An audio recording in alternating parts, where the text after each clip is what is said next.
Entre un président qui doit se déplacer avec son propre groupe électrogène, par peur des coupures de courant, des ministres bloqués dans leur train par des manifestants et une courbe de popularité qui s'effondre, il est vraiment temps pour le président et le gouvernement de tenter de calmer le jeu.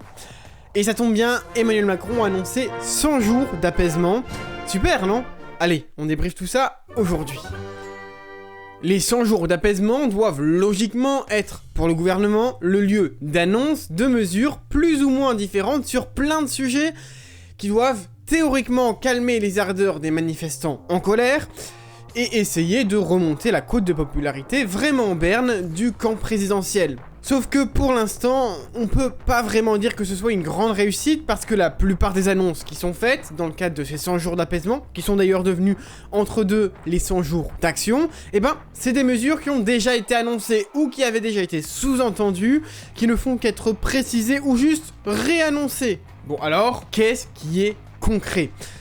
Déjà, premièrement, les boucliers tarifaires sur l'énergie sont conservés. Ensuite, ça c'est pas nouveau, mais Elisabeth Borne a bien aimé le préciser quand même, le SMIC va être revalorisé le 1er mai et il va atteindre 1747,20 € brut, ce qui fait 1383,08 € net pour 35 heures par semaine. Autre annonce importante et qui devrait pas vraiment calmer les protestations contre le gouvernement, l'obligation d'un minimum de travail par semaine pour tous les bénéficiaires du RSA, du revenu de solidarité active. Un travail qui serait donc fourni gratuitement par les premiers intéressés, car il ne ferait l'objet d'aucune rémunération, mais servirait uniquement à conserver cette aide fournie aux plus démunis. La première ministre a également annoncé qu'un projet de loi plein emploi serait présenté en juin, qui viendra notamment mettre en place France Travail, qui viendra remplacer Pôle emploi.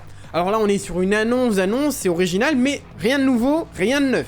Le projet de loi sur l'immigration est quant à lui repoussé, ce qui doit pas vraiment plaire au Rassemblement national, qui aurait pu enfin parler de son sujet fétiche. L'immigration massive, l'immigration massive, l'immigration massive, submergée par une immigration planétaire. L'immigration incontrôlée et incontrôlable. Tous les migrants, c'est des flux de migrants. Le réservoir de migrants. Et puis, et ça c'est Gérald Darmanin qui l'a annoncé, à partir du 1er janvier 2024, les excès de vitesse de moins de 5 km/h au-dessus de la limitation ne seront plus sanctionnés de retrait de points, mais pas folle la guêpe, l'amende quant à elle sera conservée.